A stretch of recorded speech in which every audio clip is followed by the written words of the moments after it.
அது ஒரு டேம் அவ்வளோதான். அங்கே கொஞ்சம் ஏற்கனவே பண்ணோம், அந்த பூக்காக்கள் இதெல்லாம் பண்ணி வச்சுருந்தோம். இடையில எல்லாம் கொஞ்சம் இது போயிடுச்சு வருது. இப்போ கொஞ்சம் பண்ணலாம், அது ஒன்றும் பெரிய பிரச்சனை இல்லை.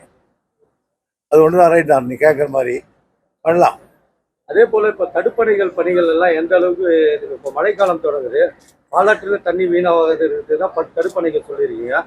அது 2 தடுப்பணை தான் இப்போ பணிகள் ஒன்று முடிஞ்சு ஒன்று துவங்கியிருக்கு. இன்னும் மீதி இருக்கிறதெல்லாம் எப்போ சார் முடியாது? எல்லாம் டெண்டர் விட்டுருக்கோம். ரெண்டாவது இப்போ மழை தண்ணி இருக்குது. இப்போல்லாம் ஒன்றும் பண்ண முடியாது. இப்போ இதெல்லாம் தண்ணி இறைக்கிறதே வேலையாக இருக்கும். அதனால் கொஞ்சம் காஞ்சி பிறகு தான் பண்ணுவோம்.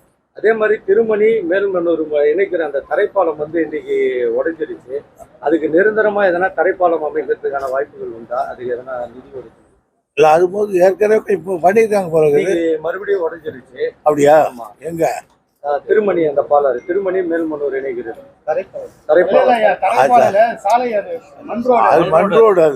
அதான் அந்த பகுதிக்கு எதனா தரைப்பாலம் அமைக்கிறது, இந்த மேம்பாலம் அமைக்கிறது தான் கோரிக்கை கேட்குறாங்க.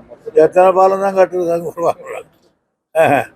பார்க்கலாம். அது அதே போல இந்த வாட்டர் போர்ட் மேனேஜ்மெண்ட் டெல்லியில நடக்குது, மேலாண்மை குழு கூட்டம். இந்த தடவை நடக்கிறதுல என்ன சார் வலியுறுத்த போறோம்? நம்ம நீர் இதுக்கு டெல்லியில நடக்கிற காவேரி வாட்டர் போர்ட் அந்த சப்ஜெக்டை வைப்பாங்க, அதில் பேசிட்டு வருவாங்க. எங்கள் செக்ரட்டரி போயிருக்காரு. தொடர்ந்து அழுத்தங்கள் கொடுக்கறதுக்கு எதனா வாய்ப்பு இருக்குமா? ஏன்னா நம்ம எவ்வளவு சொன்னாலும் அவங்க தண்ணி கொடுக்க மாட்டேங்கிறாங்க. உபரி நீர் தான் வருது, நமக்கு உரிமையான நீர் வர மாட்டேங்குது. இப்படிதான் ஒவ்வொரு முறையும் நாங்கள் போராடி தான் பெற்றுக்கிட்டு இருக்கோம். யாராக இருந்தாலும், நானாக இருந்தாலும், வேறு கட்சியாக இருந்தாலும், அவங்களோட போராடி தான் பெற்றுக்கிட்டு இருக்கோம்.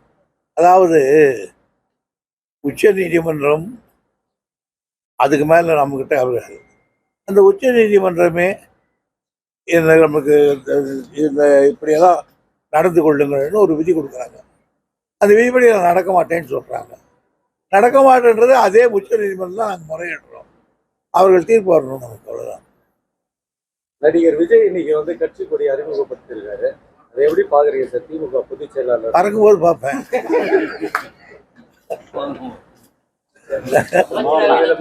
அமைச்சரவையில் இன்னைக்கு மாற்றம் ஏற்பட போறது. துணை முதல்வரா உதயநிதி அறிவிக்க போறதாகவும், நம்ம வேலூர் மாவட்டத்தை சேர்ந்த ஒருத்தருக்கு புதிய மந்திரி பதவி கொடுக்க போறதாகவும் ஒரு தகவலா பரவிட்டு இருந்தது. அது நீங்க பொதுச் செயலாளர் முன்னிலையில் நீங்க எனக்கு ஒன்றும் அப்படி ஒரு செய்திகள் எனக்கு தெரியல, என்கிட்ட வரல. அதான் வரலன்னு சொல்லிட்டாரு முதலமைச்சர். இப்போ சீனியர் என்ற முறையில துணை முதல்வர் உங்களுக்கு தான் கொடுக்கணும்னு எதிர்பார்ப்பாங்க கட்சியினர். குறிப்பா நம்ம வேலூர் நம்ம தொகுதியில இருக்கவங்க. அதை எப்படி சார் பாக்குறீங்க? எதிர்பார்க்கறது எல்லாமே கொடுத்துருக்க முடியுமா? எதிர்பார்க்காதும் கொடுக்க முடியும். மோஸ்ட் சீனியர் பொலிட்டீஷியன் நீங்க.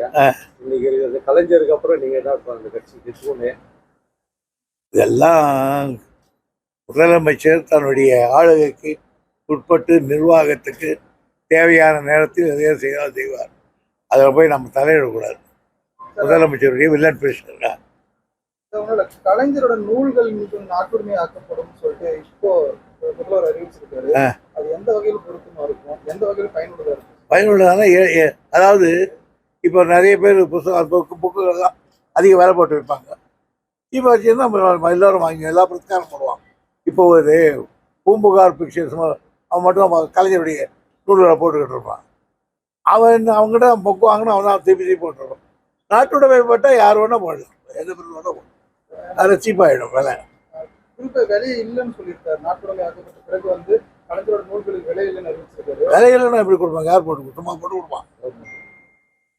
சர்க்கார் ஒன்றும் அவனை போடலாமே தவிர அதனால அந்த பிரச்சனை போட்டாலும் சரியா வரும். எந்த வகையான இம்பாக்ட் இது ஏற்படுது? ஏற்கனவே கலைஞரோட நூல்கள் பல மாற்றத்தை கொண்டு வந்து தமிழகத்துல. ஸோ இந்த மாதிரி நாட்டுரிமை ஆக்கப்பட்ட பிறகு அது எந்த மாதிரியான ஒரு தாக்கத்தை தொடரும்? அதிகமாக பருவம், அவ்வளவுதான்.